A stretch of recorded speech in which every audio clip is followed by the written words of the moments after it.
คลิปนี้กับพาพี่น้องมาเลาะมาเบิ่งบรรยากาศที่ท่าวัดคันธจารย์เนาะสปปลาวถ้าพี่น้องFCฝั่งไทยฝั่งลาวและก็ต่างประเทศเห็นกะส่งคอมเมนต์เข้ามาพี่น้องว่าบ้านนี้อยู่เมืองใดแข้งใดเนาะก็อ่าเขามาเบิ่งเขามาชมแล้วก็ส่งคอมเมนต์ตีชมเข้ามาได้พี่น้องพี่น้องเปิดคลิปมาก็มาพบมาพ่อกับซ่องมนต์บ้านนาคือเก่าพี่น้องคลิปนี้มนต์บ้านนาก็จะพาพี่น้องมาเลาะเบิ่งบรรยากาศอยู่ที่แคมป์ของบ้านคันธจารย์เมืองไซภูทองแขวงสะหวรรณเขตไปพี่น้องไปเบิ่งไปชมนำกันเลย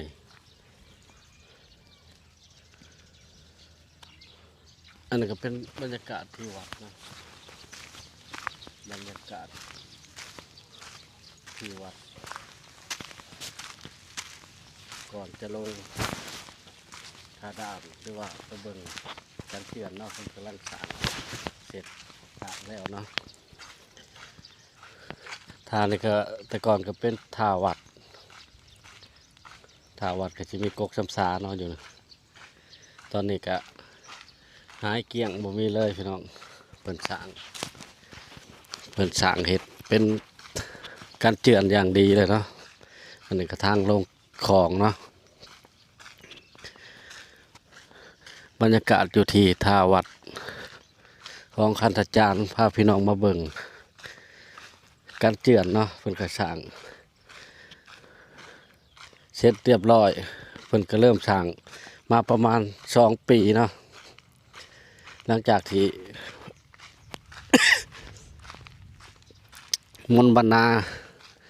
ทำช่อง YouTube เนาะตอนปีแรกๆที่บ่ทันได้ผ่า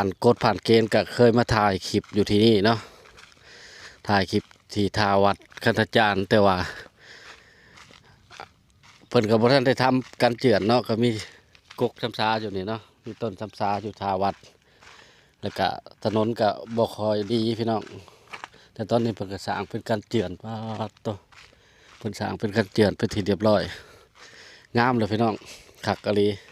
เฮาก็คอยย่างลงอันนี้ก็เป็นท่าเรือเนาะตอนนี้ก็เป็นเวลา4 โมงแรงตะเวนก็ยังสูงอยู่ได้พี่น้อง4 โมงแรงพังพงกับเป็นบ้านดอนเนาะบ้านดอนทำเงินก็ยังเป็นพังทั้งสปปลาวเฮาคือเก่าพังน่ะก็เป็นบ้านดอนที่เอิ้นว่าบ้านดอนเนาะอันนั้นก็ลักไผ่ที่พูดมองไปไกลๆเนาะลักไฟฟ้าที่ขามแม่น้ำคลองเนาะแต่ว่ากล้องคอยกับบริชุมบ่ได้เนาะก็จะเห็นลักไฟพูนไฟฟ้าจากสปปลาวเขาไปใช้บ้านดอนเนาะบ้านดอนก็เป็นบ้านพังลาวเขาคือกันนะเพิ่นเฮ็ดการเจียนแล้วเรียบร้อยพี่น้องพาดตะคักอีหลีนี่มาเบิ่งอยู่พี่เบิ่งที่บอนมันสุดๆพี่น้องโอ้เพิ่นก็เฮ็ดยาวลงมาปักไกลๆเลยนี่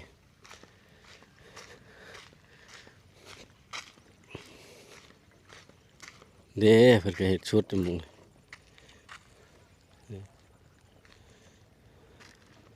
ชุดมองกันเจือนท่าวัดคันธจารย์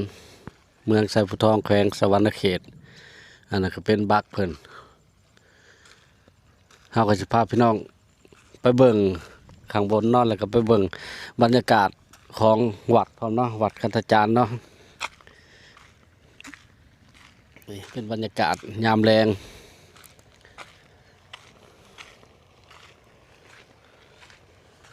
ทำเป็นกันเจือนอย่างดีไปเฮาก็ขึ้นไปเบิ่งไปชมทางวัดเลยพี่น้องตอนนี้เฮาก็สิพาพี่น้องมาเบิ่งบรรยากาศที่วัดบ้านคันธจารย์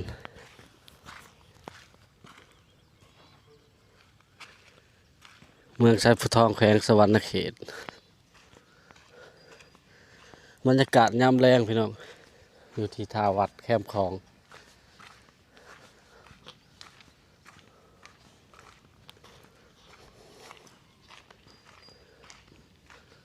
วัดก็สวยงามบรรยากาศสวยงามดีพาพี่น้องมาเบิ่งบรรยากาศแคมป์ของ ที่เพิ่นสร้างการเจือนหรือว่าเพิ่นเฮ็ดเป็นที่เรียบร้อยเลยตินี่การเจือนเนาะเพิ่นก็สิประมาณ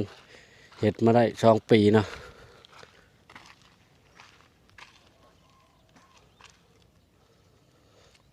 โอ้เป็นไฟโซลาร์เซลล์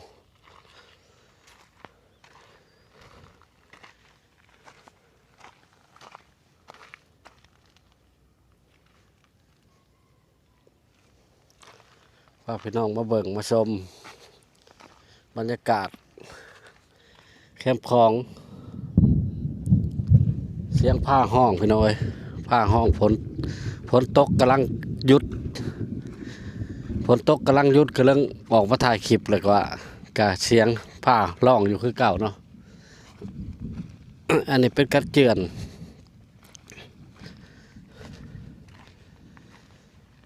กัดเจือนสวยงาม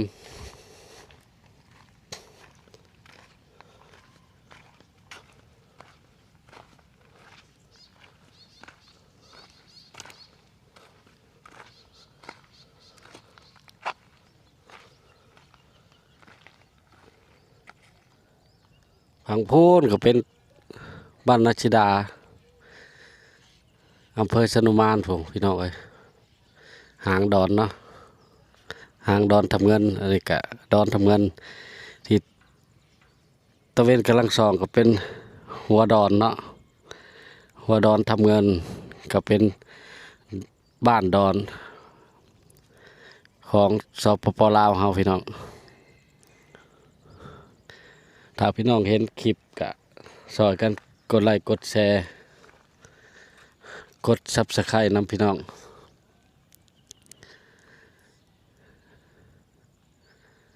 ถ้าพี่น้องอยู่ทางคันธจารหรือว่าดอนวายหรือว่าดอนทำเงินเนาะที่เป็น FC มนต์บรรณาที่เขามาเบิ่งเขามาชมกับกดไลค์กดแชร์ส่งคอมเมนต์เข้ามาพี่น้องติชมเข้ามาได้เนาะบอกให้ไปถ่ายคลิปอยู่ไสหม่องใดเนาะแต่ว่าเมื่ออื่นพรุ่งนี้วันที่24ก็จะไปที่ท่าโพเนาะไปถ่ายคลิปบังไพงานบุญบังไพอยู่ที่ท่าโพเนาะวันที่24 เมษายน 2569อันนี้เป็นบรรยากาศ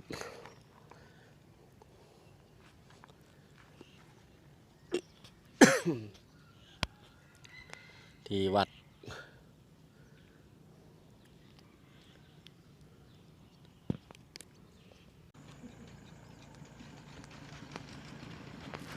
เราไปเรามากกับมือไอ้พี่น้องเลย เพราะว่าย่างลงตะพังคลองแล้วก็ย่างขึ้นเนาะถ่ายคลิปบรรยากาศให้พี่น้องได้เบิ่งได้ชม เมื่อยพี่น้องก็เมื่อยย่างขึ้นเมื่อยเติบได้ย่างขึ้นก็ได้เอามาถึงนี้ก็จะได้ขอจบคลิปไว้ก่อนถ้ามักก็กดไลค์ถ้าชอบก็กดแชร์พี่น้องกดซับสไครต์เด้อไปแล้วพี่น้องพบกันใหม่คลิปหน้าบ๊ายบาย